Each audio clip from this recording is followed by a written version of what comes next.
सप्रेम जय भीम. परभणीमध्ये काही दिवसांपूर्वी जी घटना घडली, संविधानाच्या प्रतिकृतीचं त्या ठिकाणी विटंबना करण्यात आली आणि याच्यानंतरनं जो प्रक्षोभ, जो राग आंबेडकरी कार्यकर्त्यांच्या मनामध्ये उसळला, त्यानुसार त्यांनी परभणी बंदचं आंदोलन त्या ठिकाणी केलं. आंबेडकरी कार्यकर्ते रस्त्यावरती आले आणि त्याच्यानंतर पोलीस अधीक्षकांच्या माध्यमातून परभणीमध्ये कोम्बिंग ऑपरेशन करण्यात आलं. अर्थातच हे कोम्बिंग ऑपरेशन मुख्यमंत्री आणि गृह खातं जे आज अप्रत्यक्षपणे सांभाळतायत असे देवेंद्रजी फडणवीस यांच्या इशाऱ्यावरूनच झालं, असा आमचा स्पष्ट आरोप आहे.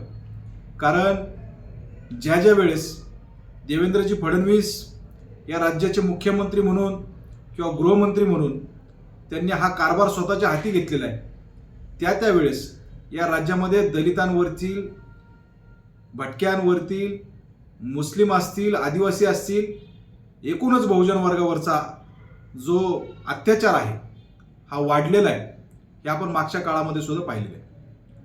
परंतु या कोम्बिंग ऑपरेशनच्या नंतर पोलीस कस्टडीमध्ये आमचा आंबेडकरी युवा कार्यकर्ता सोमनाथ सूर्यवंशी याची हत्या त्या ठिकाणी झाली, हे कालच्या पोस्टमॉर्टम रिपोर्टमध्ये आलेल्या अहवालाच्या नुसार आपल्याला लक्षात आलेच. पोलीस प्रशासनाला इतक्या बेरहमीने मारण्याचे आदेश कुणी दिले किंवा त्या ठिकाणी असणाऱ्या आमच्या माता माऊलींवरती सुद्धा मोठ्या प्रमाणावरती लाठीचार्ज हा पोलीस प्रशासनाच्या वतीने झालेला आहे. मी सर्वप्रथम या घटनेचा निषेध करतो. देवेंद्रजी फडणवीस, महायुती सरकार आणि ज्या पोलिसांच्या माध्यमातून हे कृत्य करण्यात आलं त्यांचा जाहीर असा निषेध या ठिकाणी मी नोंदवतो. याच्यानंतरनं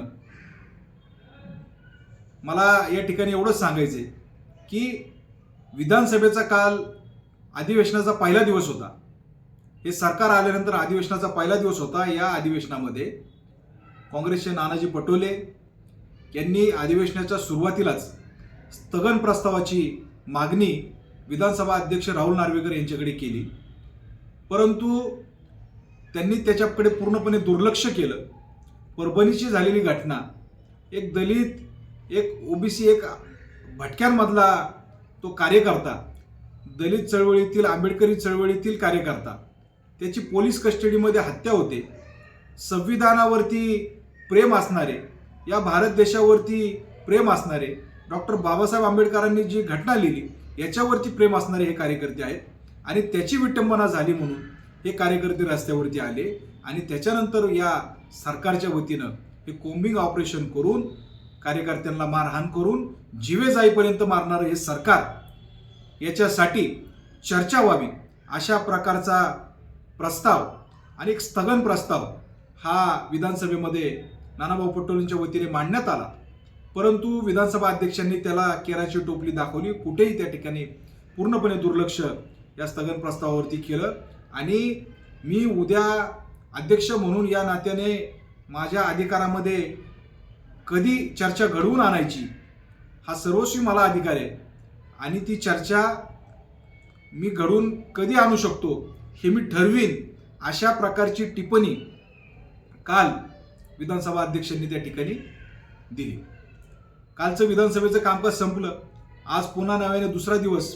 दुसऱ्या दिवसाच्या सुरुवातीला सुद्धा नाना पटोले असतील, नितीन राऊत असतील, ते वारंवार सांगत होते की अध्यक्ष महोदय, महाराष्ट्र पेटतोय, आंबेडकरी चळवळीतील कार्यकर्त्यांच्या, आंबेडकरी जनतेच्या भावना तीव्र आहेत आणि अशा प्रकारचे पोलीस कस्टडीमध्ये हत्या झाल्याच्या नंतरनं, त्याचा पोस्टमॉर्टम रिपोर्ट समोर आल्यानंतरनं आज तरी देखील तुम्ही काल स्थगन प्रस्तावास मान्यता दिली नाही, परंतु आज तरी या प्रस्तावास मान्यता द्यावी आणि सरकारने त्या ठिकाणी चर्चेला हा विषय घ्यावा.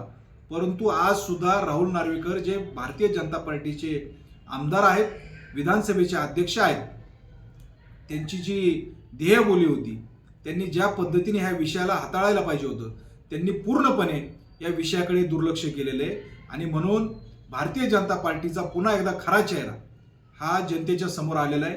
त्यांना इथले दलित, आदिवासी, भटके, ओबीसी, मुस्लिम या कोणाचंही घेणं देणं नाही. एकूणच संविधानवादी जे कार्यकर्ते आहेत, जी जनता आहे, यांच्याशी त्यांना घेणं देणं नाही. त्यांना आपला मनोवादी अजेंडा हा या ठिकाणी राबवायचे आणि गृहमंत्री फडणवीस यांच्याकडं गृह खातं कशासाठी ते आपल्याकडे राखून ठेवतायत हे या माध्यमातून पुन्हा एकदा आपल्यासमोर येतं. मी या घटनेचा पुन्हा एकदा या ठिकाणी जाहीर असा निषेध करतो आणि हे आंदोलन अशाच प्रकारे चालू राहील. माझी कार्यकर्त्यांना विनंती आहे की आपण कुठेही आपल्यावरती केसेस दाखल होतील, गुन्हे दाखल होतील, अशा प्रकारचे एकदम प्रक्षोभक होऊन त्या ठिकाणी कुठली आंदोलनं करू नयेत. कारण एक कार्यकर्ता घडायला 1000 कार्यकर्त्यांमधून 1000 जणांमधून एक कार्यकर्ता कुठेतरी चांगल्या पद्धतीने घडत असतो. त्याच्यामुळे कार्यकर्त्यांना या ठिकाणी विनंती आहे की आपल्याला ही चळवळ पुढे न्यायची, आपल्याला समाजावरती जो काय अन्याय अत्याचार होतो त्यासाठी आपल्याला लढा द्यायचा आहे. त्यामुळे येणाऱ्या काळामध्ये हा लढा आपण संविधानिक मार्गाने अधिक बळकट करू आणि निश्चितच सोमनाथ सूर्यवंशी जो आपला भाऊ गेलेला आहे त्याला न्याय देण्यासाठी आपण त्या ठिकाणी प्रयत्न करू. या ठिकाणी एवढं बोलतो. धन्यवाद. जय भीम, जय भारत.